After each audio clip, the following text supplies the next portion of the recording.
मैं रख लूँ नोटबुक। हाँ, फंक्शन ऑफ सेल वॉल समझाना है। सेल वॉल क्या होती है अमन, क्या होती है सेल वॉल बेटा? सेल वॉल क्या होती है परी? सेल वॉल क्या होता है बेटा? प्लांट्स में होती नहीं, सिर्फ प्लांट्स में होती है। Cell wall only present in plants, only present in. ये याद रखो बच्चों, मुझे खाली पीली ऐसे गुस्सा करने का शौक नहीं है, पर अगर आप कोई चीज गलत सुना रहे हो तो उसको एक्सेप्ट करो। यस मैम, मैं गलत सुना रहा हूँ, मैं करेक्ट करके सुनाऊंगा, या मेरी क्या गलती है मुझे बताओ। हाँ ऑन है वो, कोई बात नहीं, चलने दो। बेटा आप लोग बच्चे हैं ना, आपको पता नहीं है क्या चीजें गलत है क्या सही है। पॉज करो एक बार यार। Cell wall present only in plant cell. तो इसका सबसे पहला फंक्शन मैंने लिखवाया, it provide structure, it provide structural strength है बेटा, आप लिखना गलत है, आपने गलत लिखा, उसको करेक्ट करना। इट प्रोवाइड स्ट्रक्चरल है बेटा, और स्ट्रेंथ ऐसे लिखते हैं, ठीक है? कहीं कोई स्पेलिंग नहीं आए पूछा करो, गलत मत लिखा करो। It provide structural strength to the plant, ठीक है? सेल वॉल क्या प्रोवाइड करती है? Structural strength. देखो आपकी स्ट्रक्चरल स्ट्रेंथ क्या है जिसकी वजह से आप खड़े रहते हो? वेरी गुड, जैसे ने कुछ बोला। स्किन नहीं बच्चा, स्केलेटन। स्किन, अगर आपकी बॉडी से स्केलेटन निकाल दो तो स्किन खड़ी रहेगी? स्कल तो यही होता है, खोपड़ी खाली। स्केलेटन होता है यहाँ से लेके पूरा कंकाल, जिसको हम लोग हिंदी में बोलते हैं, ये all the bones form a skeleton. तो आपका वो स्ट्रेंथ है ना, ऐसे प्लांट का स्ट्रक्चरल स्ट्रेंथ कौन है बच्चों? सेल वॉल, सेल का, पूरे प्लांट्स का नहीं, प्लांट के सेल का स्ट्रक्चरल स्ट्रेंथ कौन है? इट, बेटा बहुत सारी स्पेलिंग मिस्टेक है, उन्हें ठीक करो। इट परमिट्स, परमिट्स है बेटा, PAR नहीं होता, PER, ओके? अब तुम्हारी नोटबुक लूंगी मैं, गलतियां तो पकड़ने में आएंगी। It permits the cells of plant, fungi and bacteria to survive, survive SUR, survive in very dilute concentrate. ये क्या लिखा है? डाइल्यूट क्या है आपको आता? विदाउट बर्स्टिंग सेल,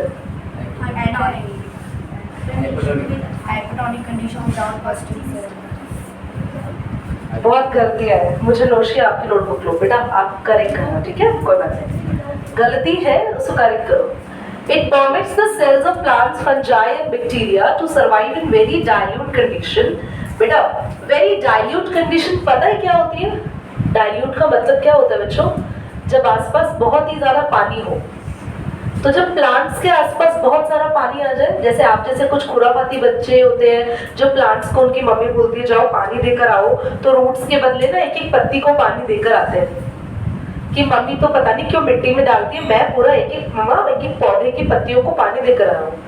ऐसा तुमने नहीं करा? मैंने भी एक बार बचपन में ऐसा करा था। मम्मी कह रही इतना देर लग गई, तुम ऊपर पानी देने गए हो, मैं 5 मिनट में आ जाती हूँ, तुम आधे घंटा लगा कर करा क्या है?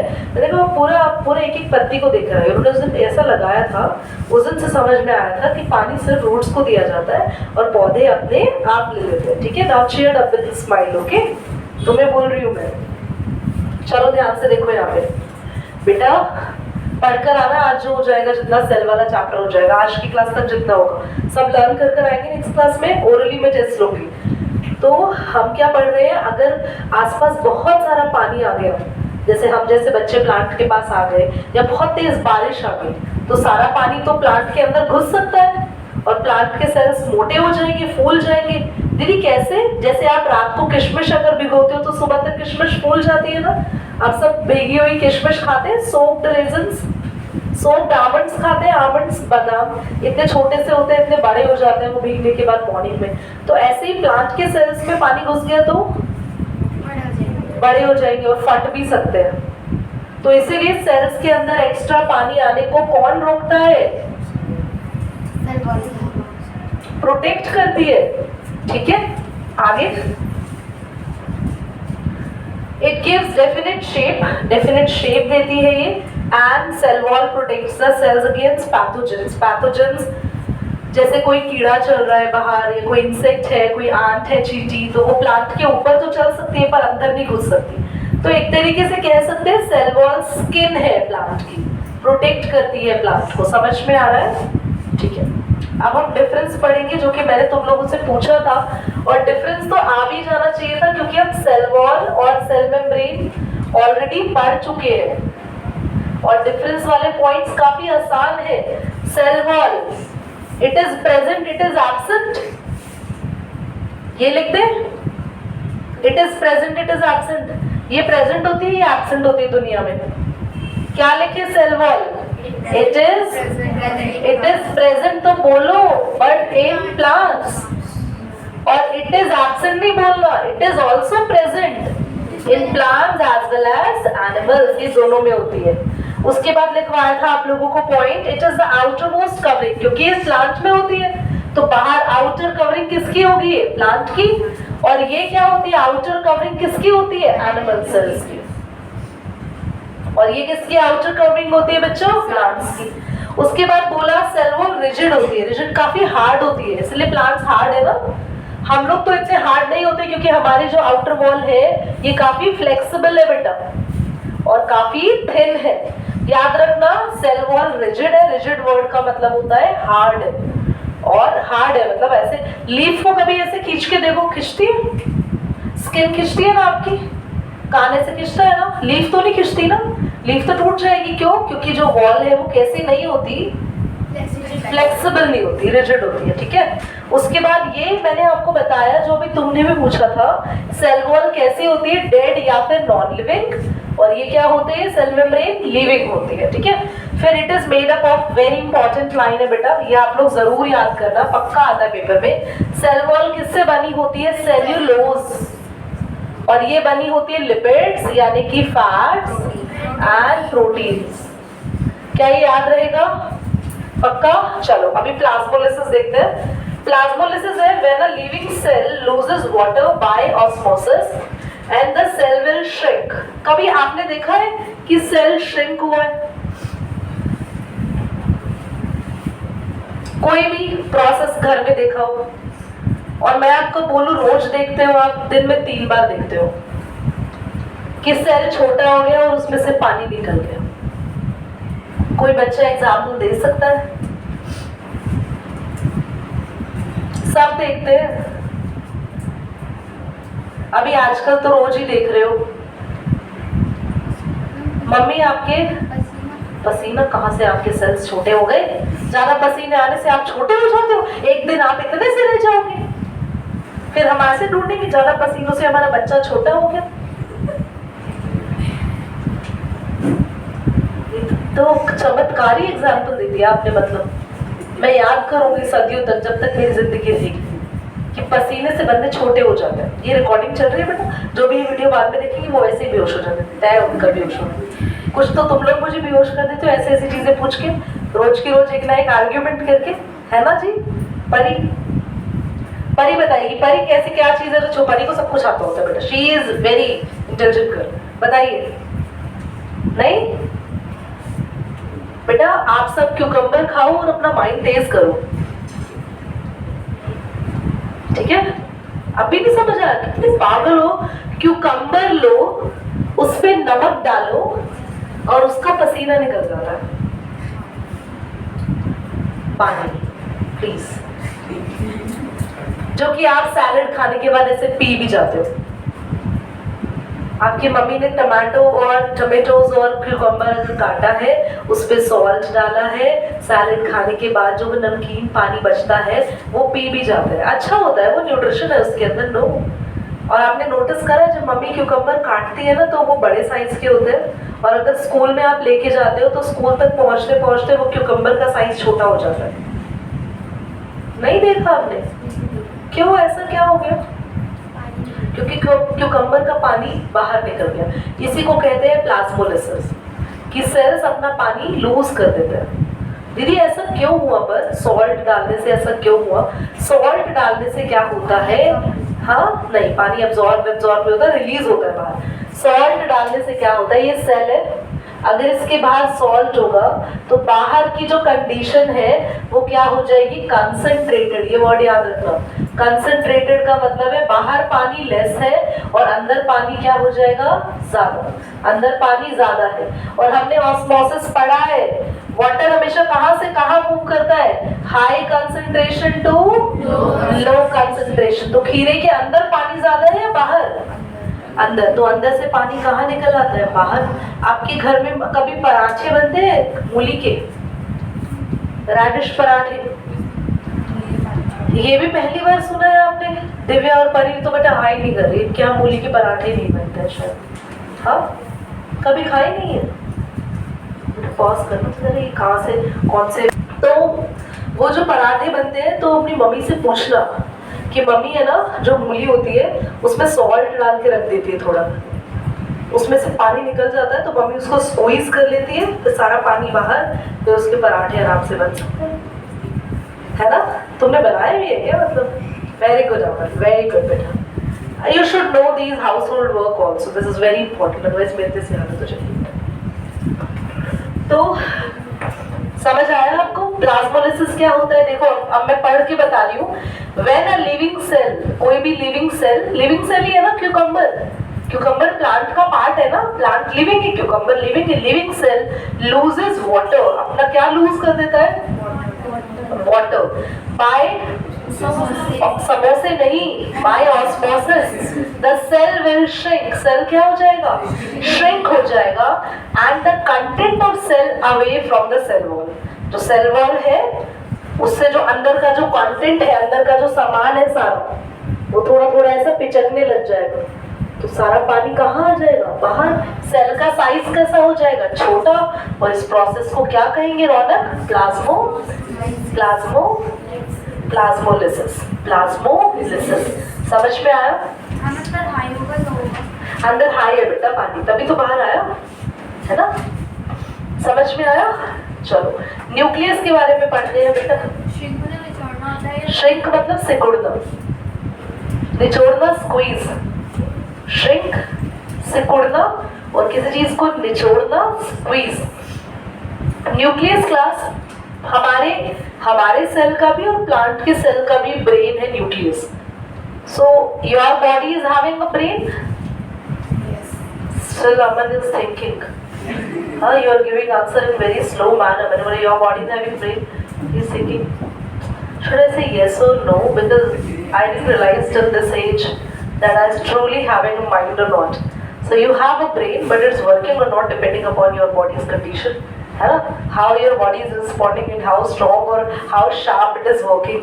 So class, you all are having your brain. So your each and every cell of the body, आपकी बॉडी का जो सेल है, हर एक सेल, उनका भी ब्रेन होता है। दिव्या डार्लिंग, मैं पूछूंगी क्या पढ़ा रही हो, तुम कहीं और खो गई हो आज। क्या चल रहा है जिंदगी में, सब सही है ना। हाँ, किसी ने रोका तो नहीं है रास्ते में, हाँ कि hello Divya, I want to say something.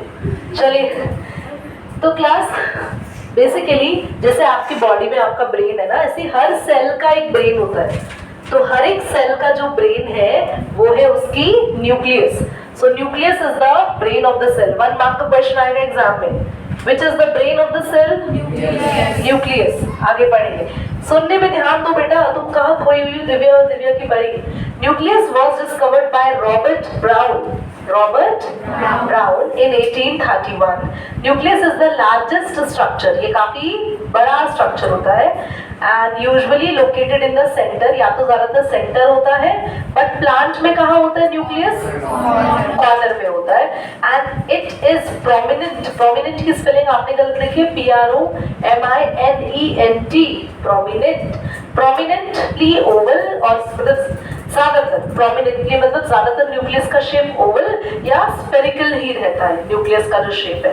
Nucleus के आप पार्ट्स हैं, वो पार्ट्स में आपको अभी बोर्ड पे समझा रही हूँ, ध्यान से देखेंगे आप सभी।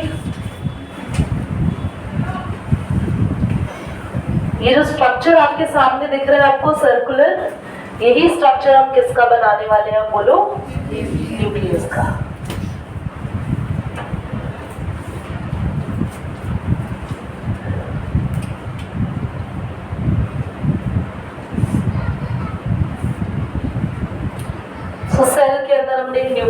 नहीं, सेल कुछ ज़्यादा ही बड़ा बन गया, तो ये तो पेंडर की आँख लग रही है, ठीक है।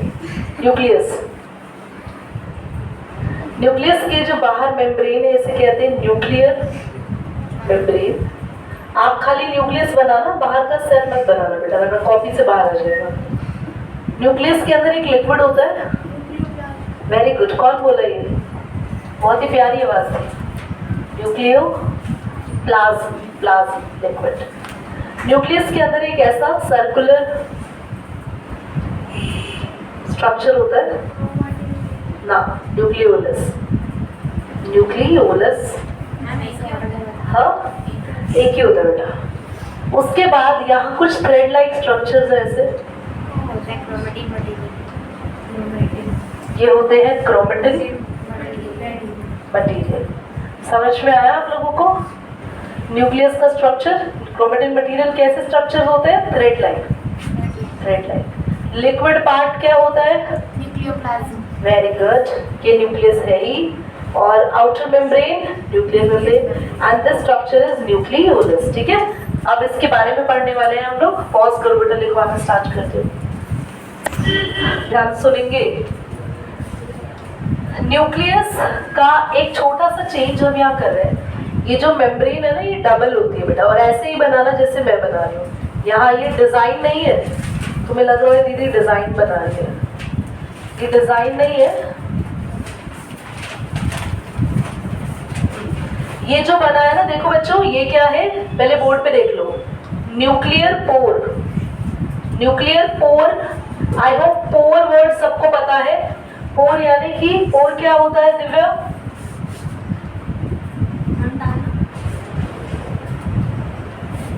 तुम हो ना उस कोर्स में? पोर का मतलब देव, पॉज करो जरा, मैं एक बार यूट्यूब पे तुम्हारी गलती कर रहे हैं बेटा, ध्यान से देखो। पोर यानी कि छेद, वेरी गुड एंजल। जो ये पोर है इसका मतलब होता है इस छेद से जो न्यूक्लियस जो जो चीजें बनाती है ना बेटा, वो बाहर आ जाती है। अब तुम्हें लगेगा कि दीदी आपने सेल बनाया ही क्यों था जो हमें नहीं बनाना था, तो मैं बताती हूँ मैंने क्यों बनाया था। सेल के अंदर क्या होता है, ये साइटो, पता है ना, साइटोप्लाज्म सेल का लिक्विड है। तो न्यूक्लियस जो जो बनाती है इस पोर के थ्रू पास कर देती है बाहर। समझ आया? अब दीदी न्यूक्लियस बनाती क्या है वो भी समझाती हूँ, पहले इतना क्लियर हो गया। उसके बाद सबसे पहले हम लोग पढ़ते हैं, हम न्यूक्लियोलस लिखवाया सबसे पहले न्यूक्लियर मेम्ब्रेन लिखवाया। न्यूक्लियर मेम्ब्रेन कैसी होती है? डबल मेम्ब्रेन, और डबल मेम्ब्रेन में कहीं कहीं क्या होते हैं, ये पोर होते हैं। पोर किस लिए होते हैं? Transmitting material from inside to outside. दूसरा मैंने लिखवाया है न्यूक्लियोप्लाज्म। न्यूक्लियोप्लाज्म एक लिक्विड होता है, जिस लिक्विड को हम लोग यहाँ पे न्यूक्लियस के अंदर इस तरीके से डॉट की फॉर्म में देख रहे हैं, और इस न्यूक्लियोप्लाज्म में हमारा ये thread like material, thread like material कौन? क्रोमेटिन मटेरियल, और न्यूक्लियोलस सस्पेंडेड रहते हैं। सस्पेंडेड मतलब यहीं पर ही प्रेजेंट रहते हैं, वर्ड सस्पेंडेड ही लिखना है।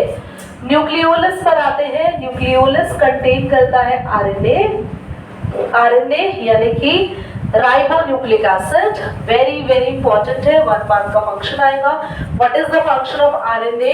आरएनए क्या करता है, हमारे बॉडी में क्या बनाता है? प्रोटीन्स बनाता है, और ये प्रोटीन्स कौन बना रहा है? न्यूक्लियोलस। क्यों? क्योंकि न्यूक्लियोलस में क्या है जो कि क्या बनाने में मदद करता है? प्रोटीन।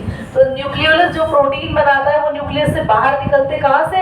इन पोर्स से, ठीक है। इसके बाद सबसे इंपॉर्टेंट है न्यूक्लियस की ये चीज, क्या है? ये थ्रेड लाइक स्ट्रक्चर। ये जो थ्रेड लाइक स्ट्रक्चर होता है, क्या यहाँ बोर्ड दिख रहा है? सबको दिख रहा है? ठीक है। ये जो थ्रेड लाइक स्ट्रक्चर होता है हमारा क्रोमेटिन मटेरियल, ध्यान से देखना सभी, ये बना कैसे? इसको बनाना सीखते हैं, बनता कैसे? मुझे लगता नहीं वहां ज्यादा अच्छे दिख रहे हो, यहाँ देखो क्लास। ये होता है DNA, have you seen? DNA देखा है तुमने कभी? ये डीएनए होता है, इसमें हमारे सारी इंफॉर्मेशन है, सारे हमारे पापा, उनके दादा, उनकी दादी, उनकी नानी, जो जो इंफॉर्मेशन हमारे माँ बाप से हमें मिली है ना, वो सब इसके अंदर सेव है, ठीक है। तो डीएनए ना सबसे पहले बनाता है ये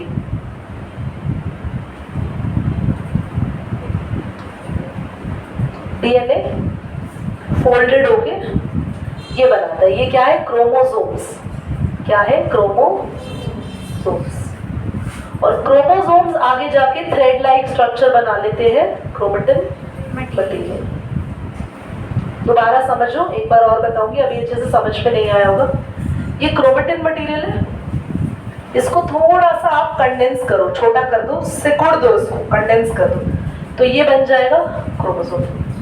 तो हमने देखा हमारा क्रोमेटिन मटेरियल किससे बना होता है? क्रोमोसोम से। और क्रोमोसोम हमने देखा किससे बना है? डीएनए से। समझ आया? और डीएनए क्या है? डीएनए है डीऑक्सीराइबोन्यूक्लिक एसिड। और डीएनए हेरिडिटरी इंफॉर्मेशन कैरी करता है, हेरिडिटरी ट्रेट्स कैरी करता है। हेरिडिटरी का मतलब होता है जो इंफॉर्मेशन हमें हमारे पेरेंट्स से मिलती है। आपका रंग कैसा है, आपका कलर कैसा है, आपकी आंखों का कलर कैसा है, आपके बाल कैसे हैं, आप बोलते कैसे, आपकी हाइट कितनी होगी, आपकी बॉडी शेप कैसी है, हेयर टेक्सचर कैसा है, सब कुछ आपकी बॉडी में डिसाइड करती है वो जीन्स जो आपके पापा के सेक्स सेल यानी स्पर्म से आई है और मम्मी का सेक्स सेल यानी ओवम से आई है। आपके अंदर जो जीन्स है, आपको कभी किसी ने बोला है कि आप तो अपनी मम्मी जैसे दिखते हो, आप अपने पापा जैसे दिखते हो, अपने चाचा जैसे दिखते हो, अपने दादू जैसे दिखते हो, तो फिर बेटा आपको कैसे और चलाएगा? तो आप लोग अगर उनकी जैसे दिखते हो, जैसे पापा तो दादू जैसे नहीं दिखते मम्मी, पर मैं तो दादू जैसा दिखता हूँ, तो इसका मतलब ये था कि पापा के अंदर वो जो दादू वाली जीन्स थी ना, वो है, पर वो एक्सप्रेस नहीं हुई। पापा के अंदर हो सकता है दादी की जीन्स एक्सप्रेस हो, तो दादू की जीन्स जो पापा में थी वो फिर मुझ में आ गई और मेरे अंदर एक्सप्रेस हो रही है, मैं दादू जैसा दिख रहा हूँ। काफ़ी डिटेल वाला टॉपिक है, हम उसको कभी और फुर्सत से पढ़ेंगे, अगर तुम्हारी क्लास में कभी टाइम हुआ अलग से कुछ बताने का एक्स्ट्रा तो। नहीं तो तुम लोगों को अगर ये डिटेल में पढ़ना है तो आप क्लास 11-12 में बायो लेके पढ़ सकते हैं। 11th-12th में you are going to learn this chapter in the term unit 2 genetics में। चलिए, तो यहाँ पे हमने क्या पढ़ा कि जो क्रोमेटिन मटेरियल है वो क्रोमोसोम से बना होता है, और क्रोमोसोम किससे बने होते हैं? डीएनए से बने होते हैं। और डीएनए हमारे पेरेंट्स के थ्रू हमारे पेरेंट्स की इंफॉर्मेशन को कैरी करते हैं। दीदी कैरी कहाँ करते हैं? डीएनए इंफॉर्मेशन कैरी कहाँ करते हैं? क्योंकि डीएनए के ऊपर होती है छोटी छोटी यहाँ पे जीन्स जो इंफॉर्मेशन को कैरी करती है, जो हमें अपने पेरेंट्स से मिलती है। समझ में आ रही है आपको बात? ठीक है, तो दिस इज ऑल अबाउट क्या पढ़ा हम लोगों ने? न्यूक्लियस। फिर हमने न्यूक्लियस के 3 फंक्शन पढ़े। न्यूक्लियस हमारे सेल की सारी एक्टिविटी कंट्रोल करती है। न्यूक्लियस सेल साइकिल में हेल्प करती है। भाई सेल साइकिल क्या है दीदी? ये तो हमें पता ही नहीं। अच्छा, जब आप पैदा हुए थे तो क्या यही साइज था आपका जो अभी है? छोटे थे क्या? मुझे लगा इतने बड़े हुए थे। छोटे थे आप लोग? अच्छा, आज से 4 साल पहले भी छोटे थे? बड़े हो रहे हो? क्यों? कैसे? क्योंकि आपकी बॉडी में सेल्स अगर मान लो 50 थे तो अब 1000 हो गए, और अगर 1000 थे तो अभी 1000 थे तो अभी 10,000 हो गए, और 10,000 थे तो लैक्स में हो गए, लैक्स तो करोड़ में हो गए, और फिर आगे सो ऑन चल रही है चीज़ें। तो आपकी बॉडी में सेल्स बढ़ कैसे रहे? क्योंकि सेल डिवाइड होते हैं। एक सेल टूटता है और एक से बन जाते हैं 2 सेल्स, ब्रेक हो गए, और 2 से आगे 4। उनका साइज छोटा नहीं होता जब डिवाइड होते हैं? नहीं, स्मार्ट है वो। एक्चुअली क्या होता है, सेल अपने आप को स्ट्रेच कर लेता है, फिर 2 सेल्स में कन्वर्ट, फिर 2 4, तो सेल्स डिवीजन को कहते हैं सेल साइकिल। दीदी ये आप पढ़ेंगे 9th में? यस पढ़ेंगे, पढ़ेंगे अभी 9th में। ये तो बोला मैंने, मियोसिस माइटोसिस आएगा। तो सुन लिया आपने, सेल साइकिल। जब आपके सेल डिवाइड होते हैं तो उसमें भी कौन हेल्प करता है? न्यूक्लियस हेल्प करता है। तो न्यूक्लियस का पहला फंक्शन आपके सेल्स की एक्टिविटी कंट्रोल करता है। दूसरा फंक्शन सेल साइकिल में हेल्प करता है। थर्ड क्या लिखवाया है? ट्रांसमिशन। जो भी इंफॉर्मेशन आपके पेरेंट्स से आपकी बॉडी में आई है वो भी किसने करवाई है? ये न्यूक्लियस ने, क्योंकि इसी के अंदर होता है क्रोमेटिन मटेरियल। चलो राइट बात कर दो, क्योंकि मुझसे शायद जाने से